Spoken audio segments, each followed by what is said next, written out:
Hello, everyone, and welcome to Grateful Gratitude. I am Chris Gross from Freedom Nation Productions. And I'm Frito from Freedom Nation Productions. And I'm LoLo from Grateful Gratitude.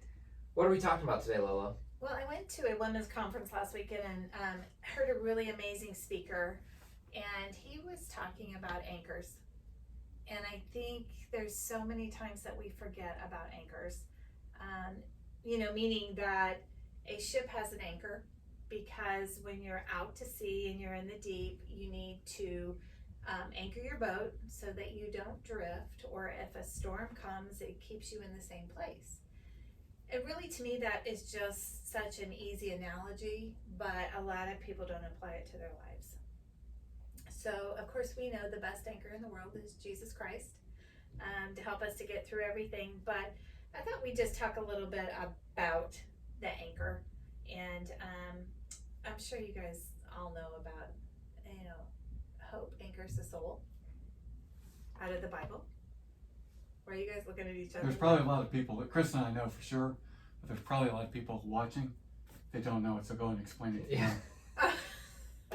Okay, so just basically, like, we are the boat, and Yeah. we're going to have storms in life, and we're going to drift and go places and do things that take us away from Jesus. And so we want to practice constantly staying in one place and anchoring. And so simply, when you anchor to Christ and you know that He's always there, He is our salvation, that it can help us get through some very difficult storms. I agree with that. That's a good summation of that concept. And you know what I think? You may not agree with me on this, either of you. I think everybody is anchored or does anchor, maybe not all the time, they anchor to something. And I think for Christians, you want to be anchored to Jesus. Right. But I think a lot of people, and it may come into the life of Christians sometimes, where you anchor yourselves to your job, and that's where you have focused all your time, and that's where you find your purpose and your meaning.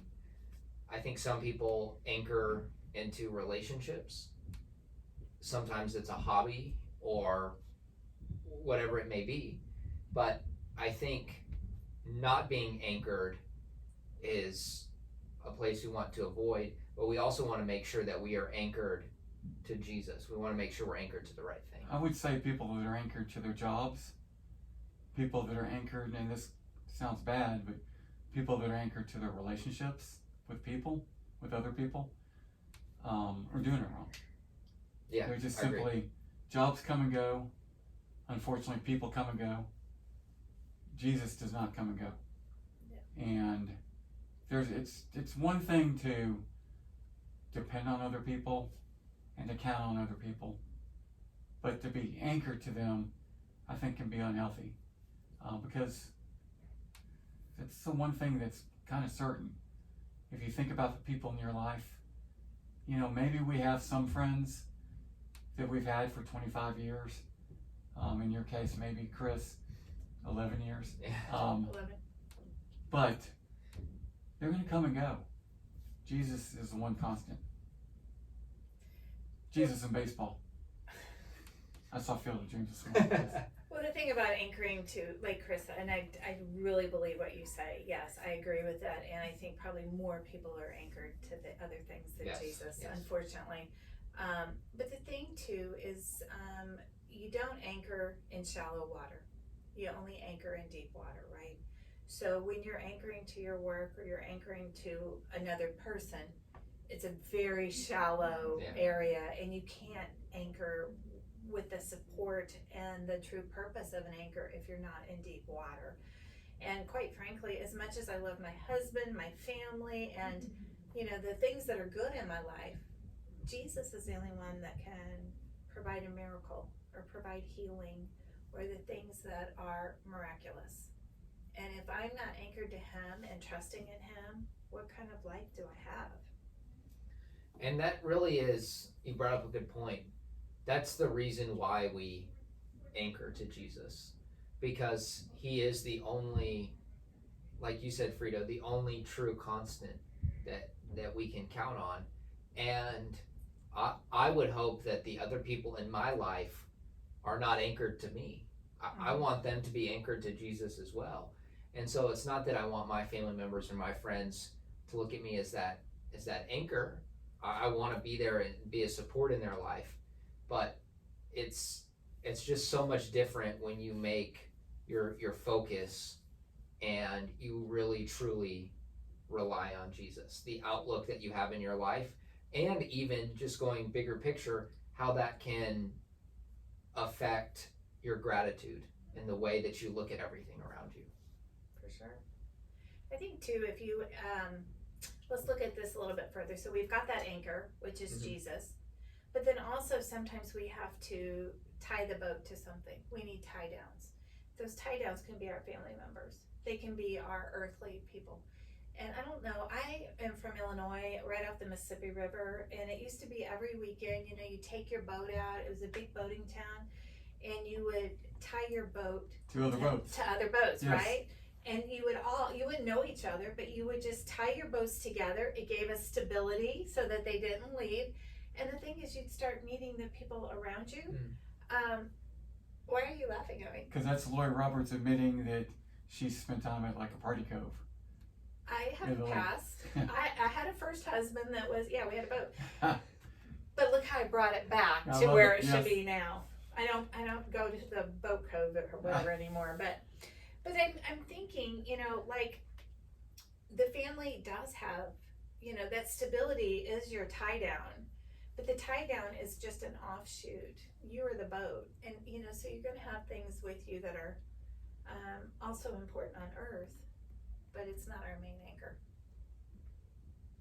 Do you think too, Lolo, that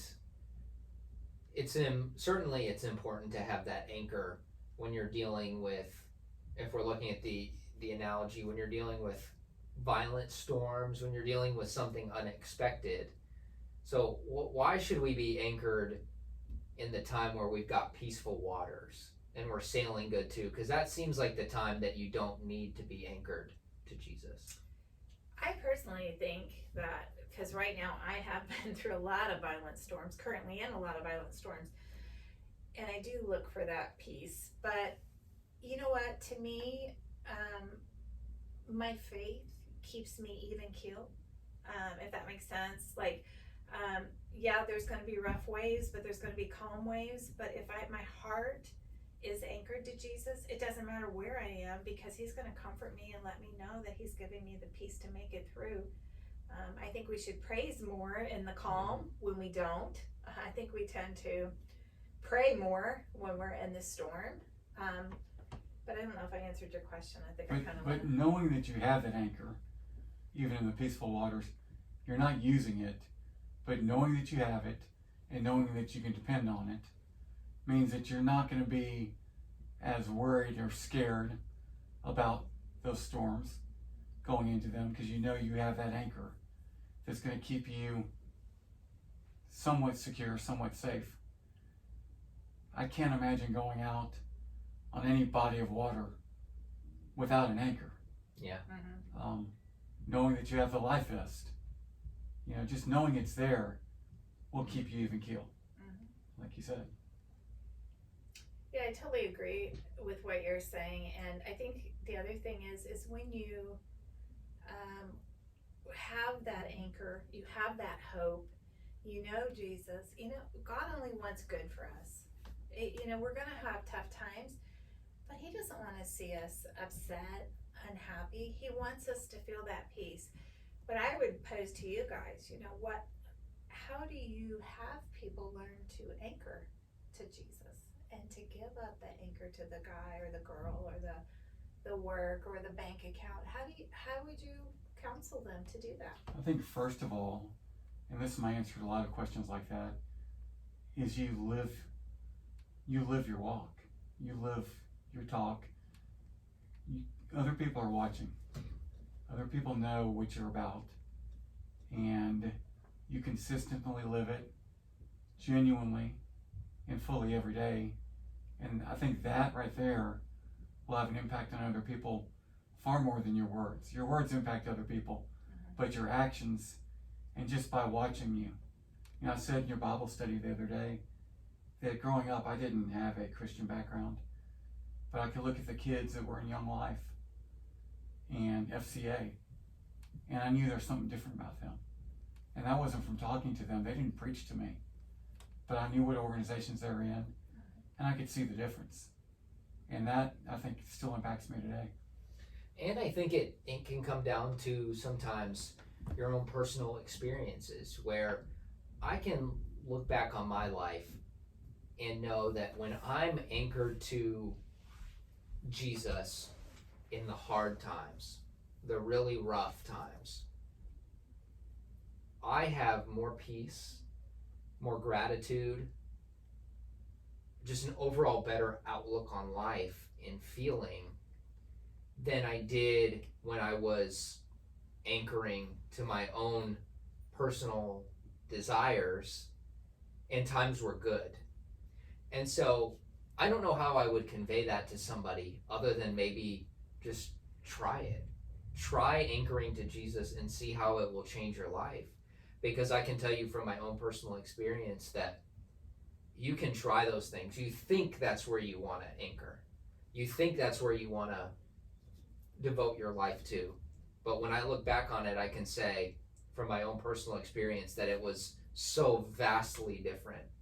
And I would rather be anchored to Jesus in the storms of life, the violent, crazy storms, than be anchored to something meaningless when everything's peaceful. Mm-hmm. It's a very empty life when you're not anchored to Him. I think just a couple things, we all need an anchor. So we're going to choose what that anchor is. Jesus is available always to be that anchor. We've talked about if we could just give a non-believer 2 or 3 minutes of the peace that Jesus gives us and that good life, they'd never go back. But we don't have that. And I think it's just like someone in our Bible study said that someone once came up to her and said, the Jesus in me sees the Jesus in you. And I've stolen that and said it a lot recently because it's so beautiful. I mean, how many times do you see someone that is a Christian living the Christian life that you just think, man, they got it all together, because they have that anchor. And so, I think the last thing is that we are anchors too. We are not the anchor, but we are those tie downs. And we need to be those tie downs for people who are struggling or people who maybe don't know how to anchor to Jesus. And it can be a good example for us to show that the way I live my life should be pointing towards, like you said, Frito, towards having that good anchor. And they realize at that point that while they need tie downs in their life, that can't be everything that they need. Mm-hmm. That's good talk. Any closing words on hope and anchors? I've never seen an anchor in real life. I just thought of that. I've never seen have? one. No, I haven't. You went to TCU? Here we go. Would I see an anchor? I have no idea. Is there a body of water there with the Just- boat? Never And seen I an thought all anchor. you TCU people were well-rounded. So when we talk about it, I've just got the picture in my mind of an anchor. I bet you pictured wrong. Draw one real quick. No.